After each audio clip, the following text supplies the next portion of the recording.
रसी है। और ऐसे पारोपार ऐसे उत्सव पर मां सरस्वती के सामने बैठ करके हमने 2 मिनट का प्रभु का स्मरण किया, जिसका नाम यज्ञ है। यज्ञ का मतलब है, हमारी यह संस्कृति में कहा है कि यज्ञ से पूरी प्रकृति शुद्ध हो जाती है, अर्थात उस यज्ञ भगवान की में दी गई आहुति से पूरा जो हमारा मंडल है वो शुद्ध हो जाता है। इस कार्यक्रम पर सबसे पहले मैं आप सबके सामने परिचय की दृष्टि से यज्ञ आचार्य जी, जिनके बिना कहते हैं ना गुरु के बिना कल्याण ही संभव नहीं है, तो यज्ञ भगवान का जो आयोजन किया उसके लिए हमको यज्ञाचार्य जी श्रीमान सीताराम जी आचार्य जी के द्वारा आज हमें यहाँ पर इस यज्ञ भगवान के आयोजन पर उन्होंने अपना अमूल्य समय दिया। विद्यालय परिवार की ओर से आपका बहुत बहुत आभार, धन्यवाद। उसी कड़ी में यज्ञ भगवान की आयोजन के लिए यजमानों की हमारी संस्कृति में ऐसा है, यजमान चाहिए। और उस यजमान की कड़ी में हम कितने सब सौभाग्यशाली हैं जो आज यहाँ पर इस आयु में भी उन्होंने सर्दी भी नहीं देखी, उन्होंने अपने स्वास्थ्य की भी चिंता नहीं की, और इस आयु में भी उन्होंने आज हमारे सभी भैया बहनों को आशीर्वाद देने के लिए पधारे श्रीमान मुरारी लाल जी शर्मा। आप राजकीय सेवा में सेवा की, मोटर गैरेज विभाग के अंदर सेवानिवृत्त होने के बाद में अपने घर पर रह करके अपने परिवार की देखभाल करते हैं। उसी कड़ी में आज हमारे को भी आशीर्वाद देने के लिए आप बनाए। पुरी के आगे श्रीमान कुंडी गुजर, आप इसी वर्ष आप इस विद्यालय के अभिभावक बने, अर्थात आपने अपने भैया बहनों को लाकर यहाँ प्रवेश करवाया। आज छोटा सा हमारे आचार्य जी ने, दीदी ने उनसे निवेदन किया, 3 की समय में से समय निकाल करके आप भी इस यज्ञ भगवान के आयोजन पर पधारे। श्रीमान अशोक कुमार जी, आप इस विद्यालय के अभिभावक हैं और आपने भी अपना कीमती समय देकर के इस यज्ञ भगवान को संपन्न करने के लिए अपना समय दिया। श्रीमान हरिश्चंद्र जी, जिनके यहाँ पर सभी और छाया नाम की बहन यहाँ पर अध्ययन करती है, उन्होंने भी आज इस यज्ञ भगवान के लिए अपना कीमती समय दिया और इस यज्ञ भगवान को संपन्न करने के लिए आप पधारे। आप सभी का विद्यालय परिवार की ओर से बहुत बहुत आभार, धन्यवाद। कई बार हमारा मन करता है, मैं भी सोचता हूँ, मानव है कि आखिर में ये सब कुछ क्या है, ये क्यों हमारी संस्कृति को सबसे श्रेष्ठ माना है?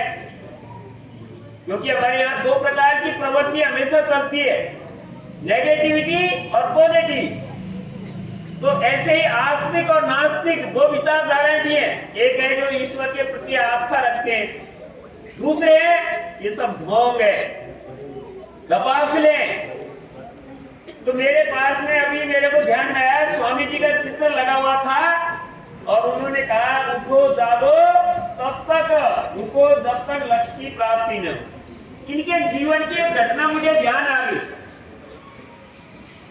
ये बहुत आस्तिक थे, ईश्वर के प्रति बहुत श्रद्धा रखते थे। तो उस युग में हमारे यहाँ राजाओं का राज था, तो एक बार इनको अलवर महाराज के यहाँ रात को रुकने का कार्यक्रम बन गया। अलवर महाराज नास्तिक थे, वो कहते थे ये पूजा पाठ करना ढोंग है।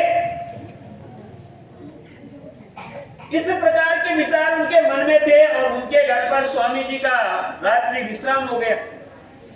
स्वामी जी को ध्यान में था कि राजन मेरी बात से संतुष्ट नहीं है, मेरी विचारधारा संतुष्ट नहीं है।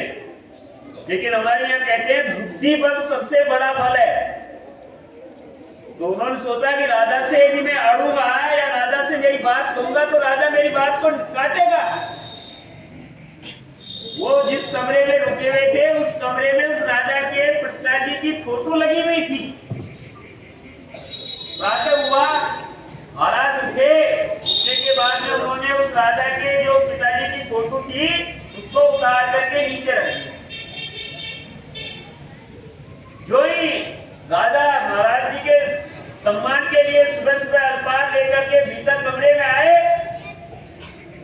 उस राजा के पिताजी की फोटो नीचे पैरों में पड़ी हुई। जब राजा ने ये देखा कि मेरे पिताजी की फोटो पैरों में पड़ी हुई है तो राजा झिलमिला गए और इतना गुस्सा आया, क्योंकि कहते ना राजा था वो अपना काबू खो गया कि मेरे पिताजी की फोटो पैरों में पड़ी है, ये किसने किया है, उसको सामने लाओ, मैं उसकी गर्दन काटूं। महाराज को वीर गंभीर देव तो भगवान के एक रूप है, इस मातृभूमि पे जन्म दिया था। जब राजा का गुस्सा अपनी सीमा से, चरम सीमा से ऊपर गया तो महाराज ने कहा, महाराज क्षमा करें, मैं आपसे एक बात पूछना चाहता हूं। राजा ने कहा, पूछिए। कि महाराज ये तो कागज का टुकड़ा है, इसमें आपके पिताजी की फोटो कहां से आ गई? ये तो कागज का टुकड़ा है। राजा ने कहा, ये मेरे पिताजी की फोटो है, कागज का टुकड़ा नहीं है।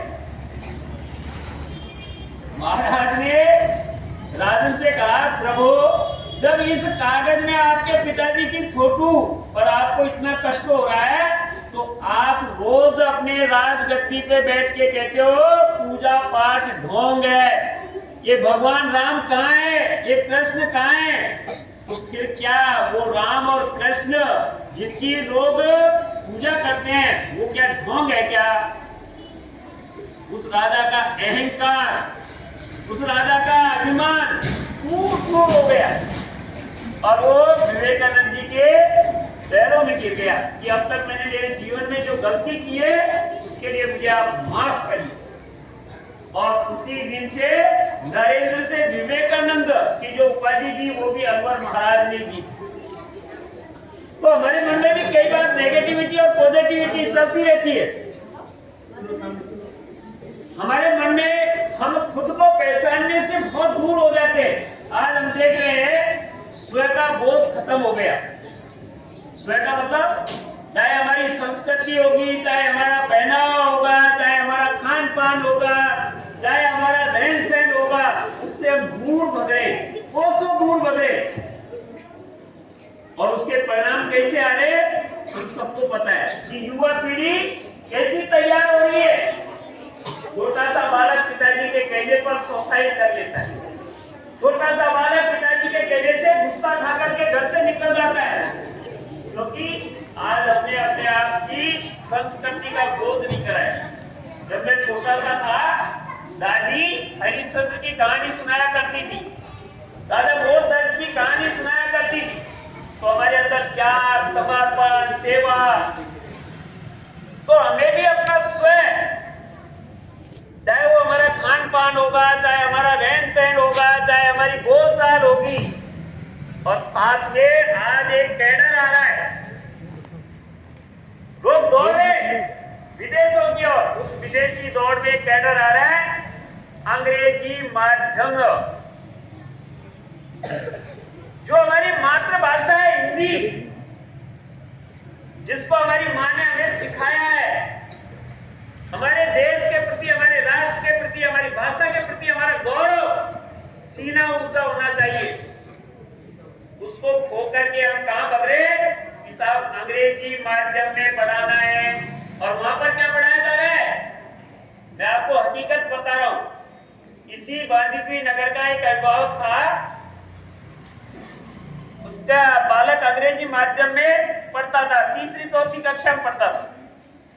वो पिताजी बहुत आस्तिक थे, नवरात्रा का समय था, नवरात्रा कर रहे थे पिताजी। उस बालक से पिताजी ने कहा, बेटा खड़े हो जाओ, आरती करेंगे।